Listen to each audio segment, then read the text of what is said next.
Hey guys, नवाजुल from the और ये है द मैंडेलोरियन सीजन 2 एपिसोड 8 का रिकैप, द सीजन फिनाले। पिछले एपिसोड्स के रिकैप के लिए डिस्क्रिप्शन बॉक्स में दिए गए लिंक्स को चेक करें।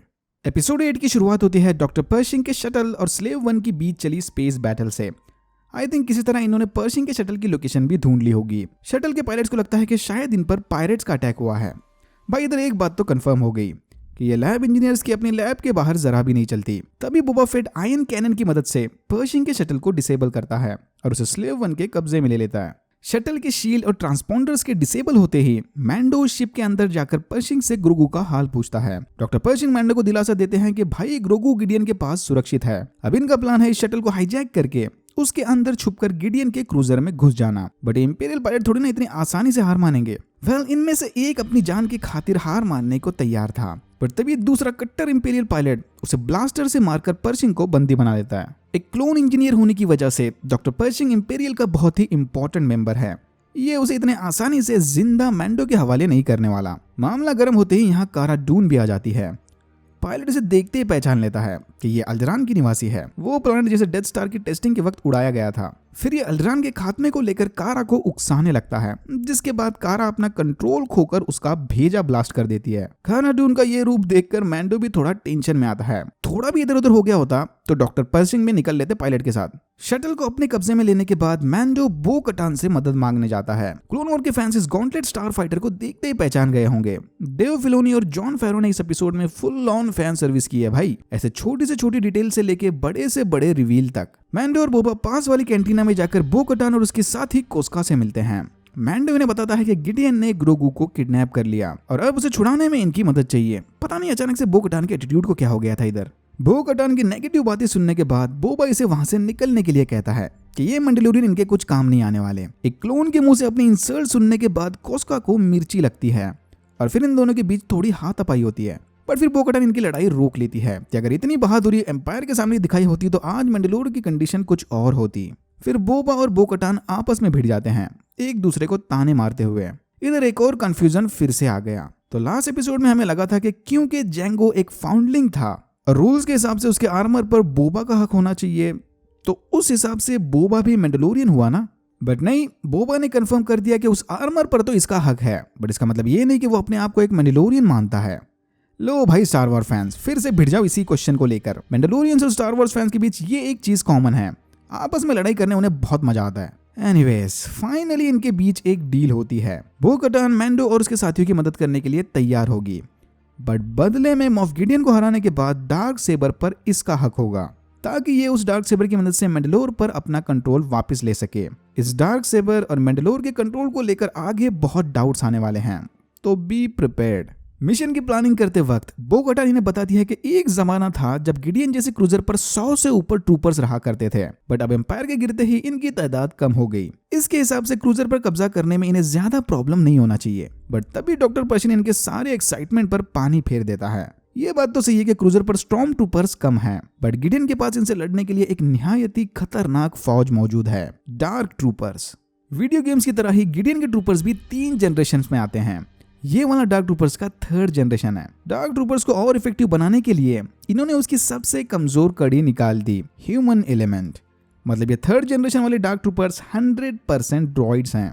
सरप्राइजिंगली डॉक्टर पर्शिंग इनकी जरूरत से ज्यादा मदद करता है। लगता है इसे भी बेचारे ग्रोगू पर तरस आ गया। क्रूजर के ब्लूप्रिंट को देखकर डॉक्टर पर्शिंग इन्हें अंदर के सारे लोकेशंस बताता है, किधर से एंटर करना है, ग्रोगू कहाँ मिलेगा और डार्क ट्रूपर से कैसे पीछा छुड़ाया जा सकता है। तो अब इनका प्लान कुछ ऐसा है। ये लोग शटल में बैठकर लॉन्च ट्यूब के जरिए क्रूजर में घुसेंगे। लॉन्च ट्यूब मतलब वो एरिया जहां से टाई फाइटर्स लॉन्च किए जाते हैं, इसीलिए इन क्रूजर का ऐसा अजीब सा नोकीला शेप होता है। ये लोग स्लेव 1 की मदद से गिडियन के आदमी को चकमा देकर शटल को क्रूजर में घुसा देंगे। एक बार शटल अंदर आ गया तो बोबा फेट का काम खत्म। अंदर जाकर बो कटान, कोस्का, कारा और फेनिक गिडियन के आदमियों का ध्यान भटकाए रखेंगे। फिर इसी डिस्ट्रैक्शन का फायदा उठाकर मैंडो पहले डार्क ट्रूपर्स को ठिकाने लगाएगा और फिर जाकर ग्रोगू को छुड़ाएगा। डार्क ट्रूपर्स क्रूजर के कार्गो बे में चार्ज हो रहे हैं। मैंडो को डॉक्टर पर्शिंग के कोड सिलेंडर की मदद से समय रहते उन्हें कार्गो बे से बाहर फेंकना होगा। प्लान के मुताबिक बो कटान शटल को लॉन्च ट्यूब के थ्रू क्रूजर के अंदर घुसा देती है। बाहर बोबा 2 टाई फाइटर्स को मारकर हाइपर स्पेस में चला जाता है। इसका काम बस इतना ही था। अंदर बो कटान और उसकी टीम एक के बाद एक स्टॉर्म ट्रूपर्स को मारने लगते हैं। गिडियन फौरन समझ जाता है कि मामला गड़बड़ है। वो डार्क ट्रूपर्स को एक्टिवेट करके ब्रिज से निकलकर खुद कहीं गायब हो जाता है। मैंडो को अपनी लोकेशन पर पहुंचने में थोड़ी देर हो गई और इससे पहले कि वो कोड सिलेंडर की मदद से बे का दरवाजा बंद कर दे, एक डार्क ट्रूपर उसके बाहर आता है। मैंडो के सारे हथियार इस डार्क ट्रूपर के सामने फेल हैं, बट तभी मैंडो किसी तरह अपने बेस्कार स्पीयर की मदद से डार्क ट्रूपर को मार देता है। एक डार्क ट्रूपर ने ऑलमोस्ट मैंडो की चटनी बना दी थी। भाई पूरी फौज से कैसे लड़ेंगे ये लोग। पर तभी मैंडो कार्गो बे को डीप्रेशराइज करके बचे हुए डार्क ट्रूपर्स को स्पेस में फेंक देता है। पिछली बार इंसानों पर यह आइडिया काम कर गया था, बट ड्रॉइड्स पर यह ज्यादा देर तक काम नहीं आने वाला। जितना जल्दी हो सके इन्हें यहाँ से निकलना पड़ेगा। इंपेरियल फोर्सेस का मास मर्डर करने के बाद बो कटान और बाकी लेडी गैंग ब्रिज पर कब्जा कर लेती है, बट वहाँ गिडियन का कोई अता पता नहीं। अरे ये वाली मैडम मर भी गई क्या? मुझे लगा कुछ special hand to hand combat देखने मिलेगा इनका और काराडून का। ओके, मैंडो फाइनली ग्रोगू को ढूंढ लेता है। अच्छा तो गिडियन इधर है क्या? गिडियन ग्रोगू को डार्क सेबर दिखाकर मैंडो को उसका ब्लास्टर फेंकने को कहता है। गिडियन जानता है कि मैंडो यहाँ पर बो कटान के साथ आया है और बो कटान को उसकी डार्क सेबर वापस चाहिए ताकि वो मैंडलोर की गद्दी पर बैठ सके। बट तभी मैंडो इसे बताता है कि भाई मुझे डार्क सेबर में कोई इंटरेस्ट नहीं, वो तुम्हारा और बो कटान का पर्सनल मैटर है। मैं यहाँ पर सिर्फ और सिर्फ ग्रोगू को लेने आया हूँ। ये सुनकर गिडियन से बोलता है कि ठीक है, वैसे भी उसका काम हो गया। उसने ग्रोगू से ब्लड सैंपल ले लिया और क्लोनिंग की स्टडी के लिए भेज दिया। मैंडो अगर चाहे तो ग्रोगू को लेकर यहाँ से जा सकता है, लड़ाई झगड़ा करने की क्या जरूरत। मैंडो इसकी बात मान लेता है और ग्रोगू को उठाने जाता है कि तभी गिडियन डार्क सेबर से इस पर हमला कर देता है। यहाँ पर एक जबरदस्त बेस्कार वर्सेस डार्क सेबर के शोडाउन के बाद मैंडो गिडियन को बड़ी आसानी से हरा देता है, बट उसे मारने के बजाय जिंदा पकड़कर काराडून के हवाले करने लेकर जाता है। मैंडो डार्क सेबर लेकर ग्रोगू और गिडियन के साथ ब्रिज आता है। गिडियन को जिंदा और डार्क सेबर को मैंडो के हाथ में देखकर बो कटान के चेहरे पर 12 बज जाते हैं। तो यहाँ आता है वो डार्क सेबर और मैंडलोर के कंट्रोल वाला प्रॉब्लम। रिबल्स में हमने देखा था कि सबीन रेन डार्क सेबर बो कटान को ऑफर करती है। बो कटान अपनी बहन की याद में डार्क सेबर एक्सेप्ट करके मैंडलोर की गद्दी पर बैठ जाती है। तो उसने रिबल्स में तो बड़े आराम से डार्क सेबर एक्सेप्ट कर ली थी, बट अपैरेंटली वो रूल चेंज हो गया, या फिर अगर गिडियन की माने तो पहले से ही ये रूल ऐसा था। अगर मैंडलोर पर कंट्रोल करना है तो पहले डार्क सेबर को उसके करंट ओनर से लड़ाई में जीतना पड़ेगा। मैंडो ने गिडियन को हराकर उससे डार्क सेबर जीत ली, तो उस हिसाब से डार्क सेबर का करंट हकदार मैंडो है। अगर बो कटान को डार्क सेबर वापस चाहिए तो वो उसे मैंडो से ऐसे गिफ्ट में नहीं ले सकती, उसे भी अब वो डार्क सेबर मैंडो से लड़ाई में जीतनी पड़ेगी। व्हाट? मैंडो को भी लगता है कि यार ये रूल तो बड़ा बचकाना है, ये क्या बात हुई। उसे वाकई में डार्क सेबर और मैंडलोर पर कोई इंटरेस्ट नहीं। वो डार्क सेबर बो कटान को ऑफर करता है, बट बो कटान इसे लेने से इनकार करती है क्योंकि उसे मैंडलोर की कुर्सी तोहफे में नहीं चाहिए। ये तो अजीब ही प्रॉब्लम हो गया। बैठे बैठे मैंडो मैंडलोर का लीडर बन गया। इससे पहले कि ये लोग इस बात का कोई सोल्यूशन निकालें, डार्क ट्रूपर्स क्रूजर के अंदर वापस आते हैं। जब ये लोग डार्क ट्रूपर्स को लेकर डिस्ट्रैक्टेड थे, तभी गिडियन एक ब्लास्टर को छुपा देता है। धीरे धीरे डार्क ट्रूपर्स की आर्मी ब्रिज की तरफ बढ़ने लगती है। काफी बैड एस सीन था ये। इनकी डिटेलिंग देख रहे हो, जॉन फेवरा का आयरन मैन वाला एक्सपीरियंस झलक रहा है इधर। डार्क ट्रूपर्स ब्रिज के दरवाजे के बाहर आकर इकट्ठा होते हैं कि तभी एक एक्स विंग फाइटर क्रूजर के अंदर लैंड होता है और भाई इधर से दौड़ने लगती है गूज बम्स की लहर। एक्स विंग के अंदर आते ही ग्रोगू किसी का प्रेजेंस फील करता है, इंडिकेटिंग कि वो एक्स विंग में कोई जेडाई आया है। डार्क ट्रूपर्स दरवाजे को पंचिंग बैग बनाकर उसे तोड़ रहे थे कि अचानक वो रुक जाते हैं। एक्स विंग से निकला ब्लैक हुड पहना जेडाई एक एक करके डार्क ट्रूपर्स की बैंड बजाने लगता है। भाई इतने बुरे तरीके से तो मैंने आज तक स्टॉर्म ट्रूपर्स को तक मरते नहीं देखा। सारी इज्जत निकाल दी एम्पायर की टेक्नोलॉजी की, एकदम बटर जैसा काटे जा रहा है किक को। X wing, black hood, green light saber, कौन हो सकता है ये? किसको एड़ा बना रहा हूँ। सारे के सारे एक्स विंग देखकर ही समझ गए थे कि इसके अंदर कौन होने वाला है। इस दूसरे डिस्ट्रैक्शन का फायदा उठाकर गिडियन उस छुपाए हुए ब्लास्टर से बो कटान पर धड़ाधड़ फायर करता है, बट बेस्कार आर्मर ने इसे बचा लिया। बो कटान के बाद गिडियन ग्रोगू को मारने जाता है, बट तभी मैंडो उसके सामने कूदकर ग्रोगू की जान बचा लेता है।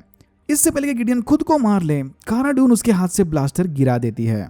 भाई तो अब अगले सीजन तक बेहोश ही रहना। बाहर वो जेडाई सारे डार्क ट्रूपर्स को मारकर दरवाजे के पास आता है। ये एक सीन देखने लायक था। बिना लाइट सेबर के एक टिन कैन की तरह पिचका दिया डार्क ट्रूपर को। तभी ग्रोगू मैंडो को इशारा करके बताता है कि दरवाजा खोल दो। मैंडो ग्रोगू के कहने के मुताबिक दरवाजा खोल देता है। दरवाजा खुलते ही वो ब्लैक हुड पहना जेडाई अंदर आता है।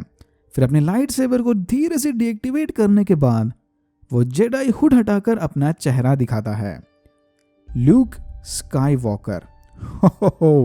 ओके, पहले से पता था कि ये ल्यूक है, बट फिर भी मैन ये वाला सीन देखने के बाद ना, अरे मम्मी प्याज काटते वक्त जरा एग्जॉस्ट फैन चलाया करो ना, फालतू में एसिड की वजह से आंखों में पानी आ जाता है। लूक स्काई वॉकर को अपने सामने देखकर मैंडो उससे पूछता है कि आर यू अ जेडाई? हाँ भाई, he is a Jedi. Luke Grogu को इशारा करके अपने पास बुलाता है, बट ग्रोगू कुर्सी पर बैठकर मैंडो के पास देखता है। मैंडो को पहले लगता है कि शायद ग्रोगू को लूक के साथ नहीं जाना, बट बाद में लूक उसे समझाता है कि ग्रोगू मैंडो से परमिशन मांग रहा है। लूक ये सब देखकर समझ आता है कि मैंडो और ग्रोगू एक दूसरे से कितने कनेक्टेड हैं। इसीलिए वो मैंडो से वादा करता है कि जब तक ग्रोगू पूरी तरह से ट्रेन नहीं हो जाता, वो अपनी जान दांव पर लगाकर उसकी रक्षा करेगा। ग्रोगू का फोर्स के साथ काफी स्ट्रॉन्ग कनेक्शन है, but talent without training is nothing. Mando Grogu को गुड बाय बोलने उसे अपने गोद में उठाता है और हेलमेट उतारकर फाइनली उसे अपनी शक्ल दिखाता है। ग्रोगू मैंडो के चेहरे को धीरे से टच करके उसे दिलासा देता है कि thank you for everything and I am safe now. Scene को बताते हुए भी आवाज भारी हो रही है। I mean, फिर कोई प्याज काट रहा है घर में। मैंडो ग्रोगू को भाड़ में गया ग्रोगू। मैंडो बेबी योडा को अपने गोद से नीचे उतारकर उसे लूक स्काईवॉकर के साथ जाने की परमिशन देता है, बट बेबी योडा नीचे मैंडो का पैर पकड़कर उसे देखने लगता है। तभी आता है एपिसोड 8 का अगला सरप्राइज। लूक के पीछे से R2-D2 आकर बेबी योडा का ध्यान भटकाता है। इस सीन को देख के लगता है कि मानो ये दोनों एक दूसरे को जानते हो। ऑर्डर 66 वाले इवेंट से पहले बेबी योडा भी जेडाई टेंपल में ट्रेनिंग करता था, तो हो सकता है कि ये दोनों वहां मिले हों। फिर लूक बेबी योडा को अपनी गोद में उठाकर R2 के साथ वहां से चला जाता है। May the force be with you। और डिंजारिन वहां खड़े खड़े बेबी योडा को अपने से दूर जाते देखता है। आई नो यहाँ पर बहुत सारे सवाल उठे हैं। क्या इस सीन का मतलब यह है कि हम बेबी योडा को आखिरी बार देख रहे हैं? क्या हमेशा योडा प्रजाति एक सीक्रेट बनकर रह जाएगी? वेल, हो भी सकता है और नहीं भी हो सकता। बेबी योडा मैंडलोरियन का सबसे इंपॉर्टेंट कैरेक्टर था, तो मुझे नहीं लगता कि हम इसे आखिरी बार देख रहे हों। हो सकता है कि वो मैंडलोरियन शो में कभी ना दिखे, पर चांसेस हैं कि दूसरे लाइव एक्शन शोज में हम इस कैरेक्टर की डिटेल में जाएंगे। बट डिंजारिन ने इससे वादा किया था कि वो उससे जरूर मिलेगा। पता नहीं, बहुत सारे सवाल है भाई। जब एनाकिन जेडाई पैडवंस का मास मर्डर कर रहा था, तब इसे जेडाई टेंपल से किसने बचाया? उसके बाद सालों तक ये कहां था? आगे इसके साथ क्या होगा? हम जानते हैं कि एम्पायर के गिरने के बाद लूक स्काईवॉकर ने अपनी खुद की जेडाई ट्रेनिंग एकेडमी खोल दी थी, तो ये बेबी योडा को भी अपने जेडाई टेंपल लेकर जाएगा। बट हम ये भी जानते हैं कि आगे चलकर काइलो रेन ने जेडाई टेंपल को तबाह कर दिया था। तो क्या बेबी योडा उस हादसे में काइलो रेन के हाथों मारा गया और इसीलिए हमने इसे सीक्वल्स में नहीं देखा? डिपेंड करता है। हमें ये नहीं पता कि योडा प्रजाति का एजिंग प्रोसेस कैसा है। जनरली जेडाई को ट्रेन होने में 5 से 10 साल का समय लगता है, बट बेबी योडा 50 साल का होने के बावजूद भी मुश्किल से चल पाता है। तो उस हिसाब से उसे लाइट सेबर उठाकर सारे फाइटिंग मेथड सीखने में शायद 15 से 20 साल लगे। अगर ऐसा होता है तो हाँ, बेबी योडा काइलो के हाथों मारा गया। बट अगर बेबी योडा जल्दी बड़ा हुआ और बाकी जेडाइज की तरह 5-10 साल में ट्रेन हो गया, तो उसके बाद वो जेडाई टेंपल को छोड़कर अपने अलग एडवेंचर पर निकल गया होगा। देखते हैं हमें इसके जवाब मिलते भी हैं कि नहीं, बट मुझे नहीं लगता कि इसका जवाब हमें सीजन 3 में मिलने वाला है। आई थिंक बेबी योडा और मैंडो का सफर बस इतना ही था। इन्होंने ऑलरेडी मैंडो को डार्क सेबर देकर उसे एक नई स्टोरी लाइन दे दी। अब शो का नाम मैंडलोरियन है, तो समय आ गया है कि एक मैंडलोरियन अपने प्लानेट मैंडलोर पर ध्यान दे। एम्पायर ने वैसे भी मैंडलोर पर कब्जा करके उसकी बैंड बजा दी थी, और डिंजारिन से अच्छा लीडर उन्हें मिल ही कहां सकता है। बो-कटान एक अच्छी फाइटर है, बट लीडर बनने के लिए वो थोड़ी एग्रेसिव टाइप की है। मैंडो ने ऑलरेडी बेबी योडा के लिए अपने रूल्स को सैक्रिफाइस करके साबित कर दिया कि जरूरत पड़ने पर वो कितना सेल्फलेस हो सकता है। पहले मैं भी चाहता था कि बो-कटान ही मैंडलोर की लीडर बने, but to be honest darksaber Djarin के हाथ में ज्यादा कूल लगती है। प्रिटी श्योर सीजन 3 का मेन फोकस प्लैनेट मैंडलोर होगा। पोस्ट क्रेडिट सीन में हमने देखा कि बोबा फेट फेनिक्स शैन के साथ टैट्यूइन पर वापस चला गया। फिर ये दोनों जावा द हट के अंडरग्राउंड पैलेस जाकर बिब फॉर्चूना को मार देते हैं और जावा के पैलेस पर कब्जा कर लेते हैं। जावा के मरने के बाद उसके पैलेस की गद्दी बिब फॉर्चूना ने संभाली थी, बट अब बोबा फेट ने गद्दी अपने कब्जे में ले ली।